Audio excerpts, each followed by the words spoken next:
Vietnam is a beautiful country, rich in both history and culture. Much of that history and culture is deeply intertwined with their neighbor to the north, Imperial China, due to many years of both being under Imperial Chinese control, as well as proximity in general. One of the largest influences Vietnam took from Imperial China was their script, Chinese characters. However, despite using Chinese characters since even before Vietnamese as an independent language existed, Vietnam managed to achieve a feat not even Korea was able to manage: the complete abandonment of Chinese characters. The story of writing in Vietnam starts when the ancient Qin dynasty conducted a series of military expeditions down south. After these expeditions, they set up 3 commanderies in the region. And after the fall of the Qin dynasty, a commander of one of these 3 commanderies, Zhao Tuo, took control of the south and established the kingdom of Nan Yue. Eventually, the 2 characters in this name were reversed into Yue Nan, or as it's pronounced in Vietnamese, Vietnam. The Viet, or Yue, comes from the name of the region by the Chinese, and Nam, or Nan, coming from the fact that it was the southern region of Yue. Fun fact, the Yue or Viet of Vietnam is cognate with the Yue of the Yue branch of Chinese, which includes Cantonese. The 2 characters were originally used interchangeably, but eventually diverged in meaning later on. Moving on, when the Qin conquered Yue in the 3rd century BCE, they brought with them the language of classical Chinese as a language of governance, as that is usually what conquering empires do. Unless you are, wait for it, the Mongols. When Nan Yue gained its independence from Imperial China, they went and conquered northern Vietnam, and set classical Chinese as a language of governance there as well. This continued on for centuries. Even after the Vietnamese gained independence in the 10th century, they would continue to use classical Chinese as a sole form of written communication. It wasn't until the 15th century that a first direct piece of evidence of a colloquial script for Vietnamese was found: Chu Nom. But even though Chu Nom would go on to be highly developed and used by many, it never managed to replace classical Chinese. Why? And why did it take so long for Vietnamese to develop a native script? If one were to look at Vietnamese today, one wouldn't be blamed for thinking it was similar to Thai or Chinese, and thinking that it might be related to one of the 2. In all 3 languages, the grammars are extremely analytical, most native morphemes are monosyllabic, and they all exhibit tone. In fact, linguists hadn't fully concluded Vietnamese wasn't related to either the Kra Dai languages or the Sinitic languages. Not until French linguist André-Georges Hautricourt not only pushed forward a series of cognates linking Vietnamese to Austroasiatic, but also showed how tonogenesis came about in Vietnamese, as the existence of tones in Vietnamese were the largest argument as to why Vietnamese had to be related to Kra Dai or Sinitic. Now, by the time writing was introduced to northern Vietnam, Vietnamese as an independent language didn't exist yet, but was still a group of mutually intelligible leks that had only recently split off from Proto-Austroasiatic. This group of Vietic leks were very similar to their siblings down south, and was very different from the Qin Chinese the rulers of the region spoke. With the introduction of Chinese to the region, however, and influence from the Kra Dai languages nearby, the Vietic leks would lose many of their Austroasiatic features and adopt many of the features of their neighbors instead. Eventually, these leks would evolve into Old Vietnamese, a language that, like the Chinese languages and Kra Dai languages, was largely monosyllabic, or at least on its way to having monosyllabic morphemes, depending on if one viewed Old Vietnamese as having consonant clusters, or if it still retained the Austroasiatic sesquisyllables. Either way, it's around the time that Old Vietnamese, as a language similar to that of Chinese, first appeared, that we also find our first signs of Chu Nom. Now that Old Vietnamese was so similar to Chinese, it was able to take Chinese characters, Chu Nho or Chu Han in Vietnamese, and the way they were made and apply them almost directly to Vietnamese, creating Chu Nom, or Southern characters.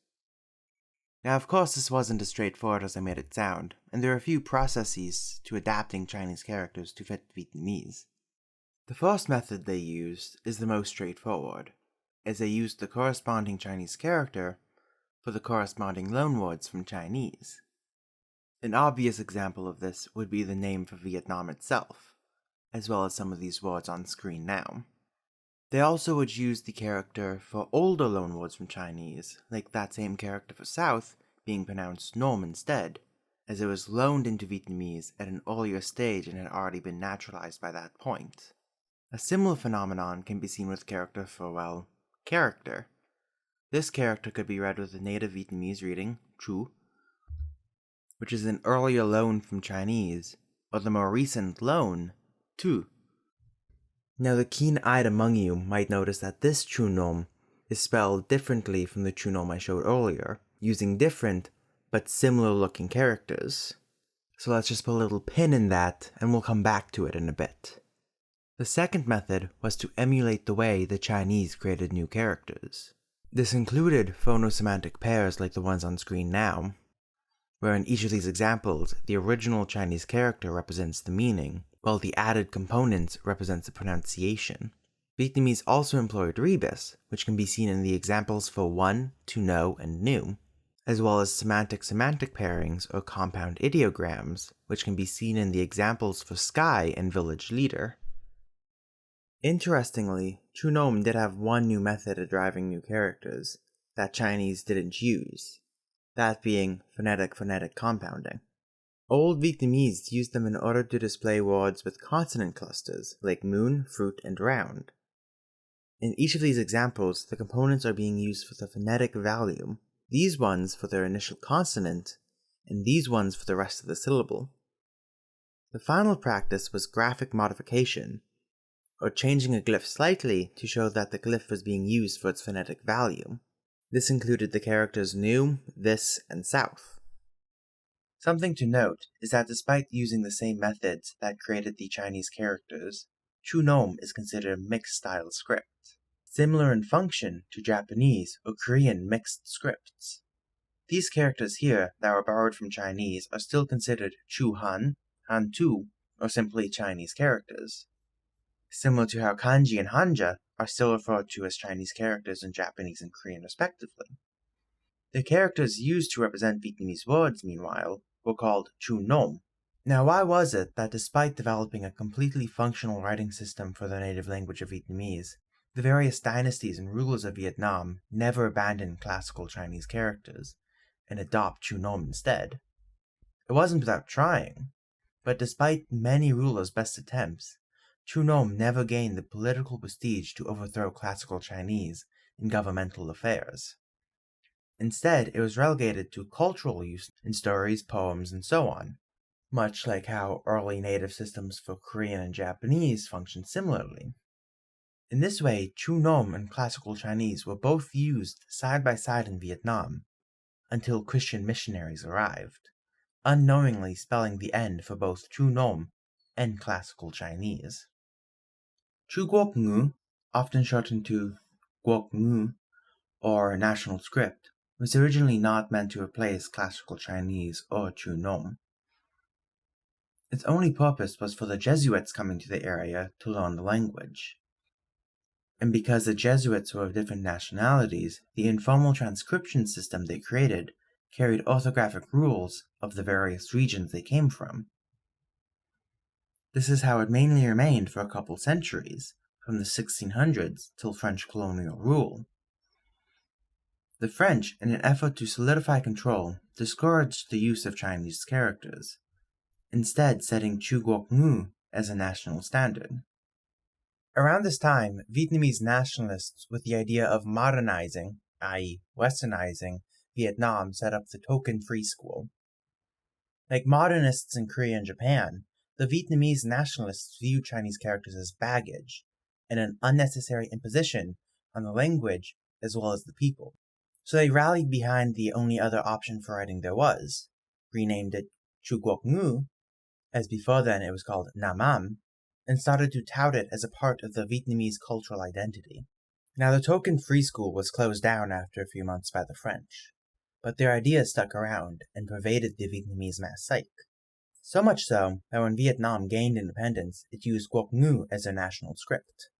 Now you may be wondering, especially if you saw my video on Korean and Japanese writing, how was Vietnam able to completely abandon Chinese characters? A task that not even the modernists in Japan, Korea, or even China were able to attain. If you look online, you'll mainly see people saying that it was because Chunome as a system was too complicated to use for mass literacy. And by looking at how Chunome was used, yeah, one can see how it was complicated. I mean, remember how I mentioned that Chunome could be spelled like this, with Han characters, or like this, with Nome characters? Well, it could also be spelled with all of these other characters. The reason for this was because Chunome was never standardized, allowing a large amount of character variation within the system. But character variation was very common in the other three countries as well, and aside from Korea, both Japan and China were able to attain mass literacy by standardizing the script and, most importantly, improving access to education. All Vietnam had to do was standardize and regulate Chunome, and things probably would have been fine.